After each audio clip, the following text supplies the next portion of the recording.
नमस्कार सगळ्यांना. सगळ्या भगिनींना मार्च आणि फेब्रुवारीचा हप्ता आला असेल अशी आशा आहे. ज्यांना आला नाही आहे त्यांच्यासाठी महत्त्वाची गोष्ट आहे. तुम्हाला मी आता काही बाबी सांगणार आहे जेणेकरून तुम्हाला मार्च आणि फेब्रुवारीचा हप्ता येणार की नाही, तसेच एप्रिलचा पण हप्ता तुम्हाला येईल की नाही याचे सगळं जी आहे डिटेल माहिती सांगणार आहे. तर व्हिडिओ बघत राहा शेवटपर्यंत, कारण खूप महत्त्वाची माहिती आहे. तुम्ही पात्र आहात की अपात्र आहात हे आदिती मॅडम यांनी सांगितलं आहे. ते एका क्लिपमध्ये पुढे आहे. ती क्लिप पण तुम्हाला बघायची. त्यासाठी व्हिडिओ शेवटपर्यंत बघत राहा. कुठे स्किप करू नका.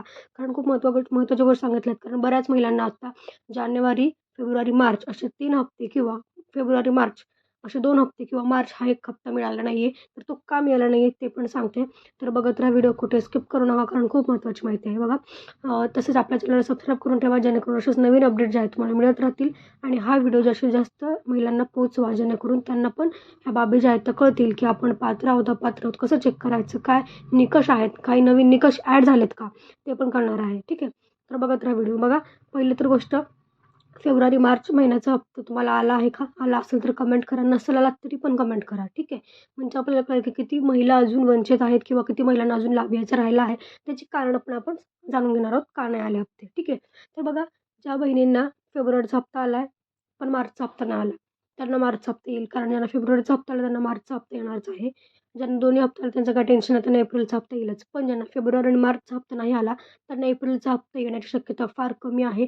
कारण त्या बहिणी अपात्र असू शकतात. ते कसं ते पण पाहणार आहोत आपण. बघा, ज्यांना जानेवारी, फेब्रुवारी, मार्च असे 3 हप्ते नाही मिळाले त्या महिला अपात्र असू शकतात किंवा त्यांचं नाव योजनेतून वगळलं जाऊ शकतं. त्याची कारणं जी आहेत ती पुढे आदित्य मॅडमने सांगितली आहे. ती क्लिप तुम्हाला शेवटपर्यंत पाहायची आहे. त्या क्लिपमध्ये त्यांनी पूर्ण 5 निकष जे आहेत महत्त्वाचे ते सांगितले आहेत. त्या निकषांच्या आधारावरच त्यांनी यावेळेस वाटप केलेलं आहे किंवा त्यांनी यावेळेस निधी वाटप केलेला आहे. त्याच महिलांना, पात्र महिलांना निधी वाटप केलेला आहे. ठीक आहे. त्याच्या आधी मी सांगते, आता एप्रिलचा महिना तुम्हाला कन्फ्युजन असेल की किती पैसे येणार. ठीक आहे. 1500 की 2100. सध्या तरी अजून काही निर्णय झाला नाही आहे ₹21. जो निर्णय होईल तो या 2 आठवड्यात होऊ शकतो. 2100 की 1500 एप्रिलचा हप्ता किती मिळणार. तर तेव्हा निर्णय जेव्हा होईल तेव्हा तुमच्या आपल्या चॅनलवर व्हिडिओ येईल. त्यामुळे त्यामुळे आपल्या चॅनलला सबस्क्राईब करा जेणेकरून जेव्हा किंवा ₹21ची घोषणा होईल तेव्हा पहिल्यांदा आपल्या चॅनलवर व्हिडिओ येईल. तर आता तुम्हाला जर ₹21 हवे असतील तर तुम्ही कमेंटमध्ये भरपूर सारा कमेंट करा. ठीक आहे. कमेंट करणं खूप महत्त्वाचं, कारण जेवढं जास्त कमेंट होईल तेवढा व्हिडिओ व्हायरल होऊ शकतो आणि तो सरकारपर्यंत पोहोचून त्यांना पण कळेल की लोकांना काय हवं आहे किंवा महिलांना काय हवं आहे, ₹1500 हवे आहेत म्हणून. त्यामुळे तुम्ही तुमचा कमेंट करा की ₹21 हवे आहेत एप्रिलपासून, अशी कमेंट करा जेणेकरून जास्तीत जास्त रीच होईल आपला व्हिडिओ. आणि त्यातलं जरी त्याने आपल्याला फायदा पण होऊ शकतो किंवा ₹21चा निर्णय लवकरात लवकर होऊ शकतो. त्यामुळे कमेंट नक्की करा की ₹21 आम्हाला एप्रिलपासून हवे आहेत, अशी कमेंट करा. ठीक आहे. आता बघा, एप्रिलचा हप्ता कधी येईल? एप्रिलचा हप्ता गुढीपाडव्याच्या दिवशी येऊ शकतो, गुढीपाडव्यापासून. कारण तो गुढीपाडवा 31लाच आहे, त्याच्यामुळे तो एप्रिल स्टार्टिंगलाच महिलांना पैसे पडू शकतात. त्यामुळे तुम्हाला आता एप्रिलच्या पहिल्या आठवड्यात किंवा मार्च शेवटच्या आठवड्यात तुम्हाला एप्रिलचा हप्ता यायची शक्यता आहे. त्यामुळे तुम्ही फोनच्या SMS लक्ष ठेवत राहायचं. कुठेही हे करायचं नाही की आज नाही येणार, उद्या येणार. तुम्ही रोजच मेसेज चेक करत राहा, कारण कधीही पैसे पडू शकतात. त्याचं असं काही नाही आहे. ठीक आहे. आता बघा, ज्या पात्र बहिणी आहेत त्यांना फेब्रुवारी, मार्चचा हप्ता आला आहे. पण ज्या अपात्र बहिणी आहेत त्यांना फेब्रुवारी, मार्चचा हप्ता आलेला नाही आहे. लक्षात घ्या. ज्यांच्याकडे 4 चाकी आहे, ज्यांच्या घरी इन्कम टॅक्स कोणी भरते, कोणी सरकारी नोकरीत असेल, काय अशा गोष्टी असतील तर तुम्हाला तुमचा हप्ता तर बंद केलेला आहे. लक्षात घ्या. तुम्हाला तुमच्या घरात आत्ता जरी कोणी नोकरी लागला असेल, सरकारी नोकरी लागला असेल सध्या आत्ता, तरी पण त्यांचं नाव वगळण्यात आलं किंवा तुमच्या आत्ता घरी कार तुम्ही आत्ता घेतली असेल या 4-5 महिन्यात, तर तुमचं नाव वगळण्यात आलेलं आहे. कारण नोव्हेंबर, डिसेंबरमध्ये त्याची पडताळणी जाहीर झालेली आहे. ठीक आहे. तुम्हाला माहितीच आहे. त्यामुळे या पडताळणीमध्ये सापडलेले तुम्ही वगळण्यात आलेले आहात. तसेच दुसऱ्या कुठल्या योजनेचा लाभ घेत असाल तुम्ही, जसं की संजय गांधी निराधार योजना, अशा महिलांना पण यातनं वगळण्यात आलेलं आहे. लक्षात घ्या.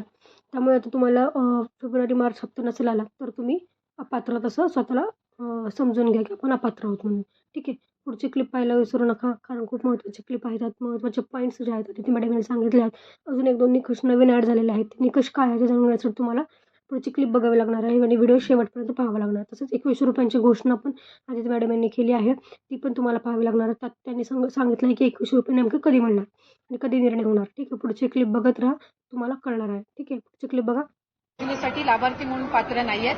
जर दुचाकीच्या वर जर कोणाची वाहनं 4 चाकीची असतील ते पात्र नाहीयेत.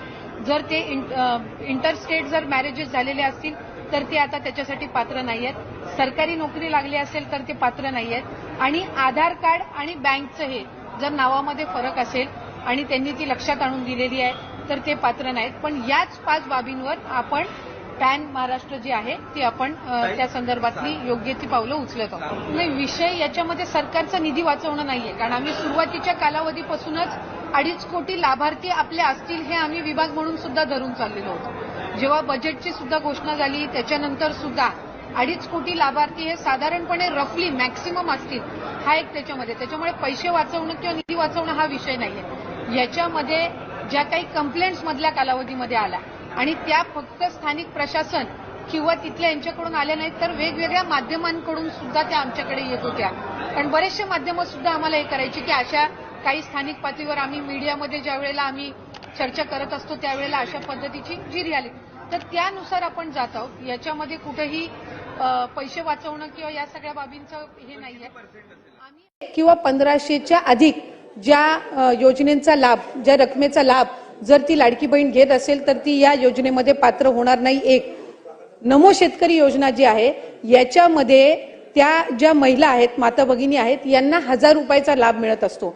त्याची जी वरची 500ची कॅपिंग आहे म्हणजे ती शासन निर्णयामध्येच सुरुवातीच्या नमूद केलेली आहे की किमान 1500चा लाभ हा शासनाचा प्रत्येक लाडक्या बहिणीपर्यंत पोहोचला पाहिजे. आणि त्यानुसार नमो शेतकरी योजनेच्या ज्या लाभार्थी आहेत या साधारणपणे 5.5 ते 6 लाख आहेत. त्यांना या योजनेतून वगळण्यात आलेलं नाहीये. फक्त त्यांना 1000 रुपये हे नमो शेतकरी योजनेतून मिळतात आणि वरचे 500 जे आहेत हे आपल्या लाडक्या बहीण योजनेच्या माध्यमातून मिळत असतात. त्याच्यामुळे त्या संदर्भातलं कुठलंही वगळण्यात आलेलं नाही. 20-25 लाखचा जो आकडा आहे हा माध्यमांकडून किंवा अशाच पद्धतीनं अफवांच्या इथून आलेला आहे. हा कुठलाही आमच्या विभागाने किंवा शासनाकडून आजपर्यंत तशा पद्धतीचा आकडा काही दिलेला नाही. वरुण सरदेसाई महोदय माझे तेच देतील ना, मी तेच विचारतो ना विचारतात, परत. 2100च विचारतात, त्यांना संधी तर द्या. मला बोलू द्या ना. आता सगळे माझे- प्रश्न तुम्हीच विचारणार, त्यांना माझे एक संधी 3 तर द्या. स्पेसिफिक प्रश्न आहेत.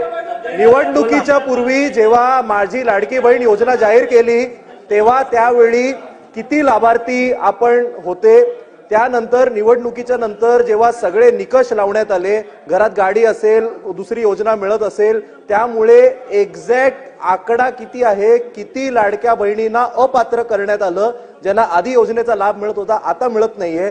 आणि तिसरा स्पेसिफिक प्रश्न, सरकारने सांगितल्याप्रमाणे महायुतीच्या वचननामात असल्याप्रमाणे मंत्री महोदयांनी कृपया आम्हाला सांगावं की लाडक्या बहीण योजनेचे 2100 रुपये आपण देणार की नाही? Yes or no?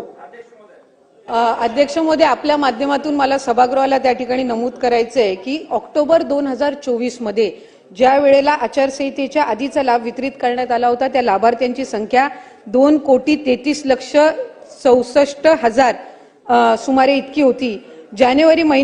फेब्रुवारी महिन्यामध्ये जो आता आपण लाभ वितरित केला त्याची संख्या ही साधारणपणे 2,47,00,000 आहे. याचा अर्थ असा की आचारसंहितेच्या आधी 2,33,00,000 होती आणि आता 2,47,00,000 आपण महिलांना लाभ हा त्यांच्या खात्यामध्ये जमा केलेला आहे. आणि 2100च्या संदर्भातला जो निर्णय आहे, महायुतीच्या सरकारने ही महत्वाकांक्षी योजना आणलेली आहे आणि महिलांना 1500चा लाभ वितरित करणारे महायुतीचं सरकार हे एकमेव सरकार आहे.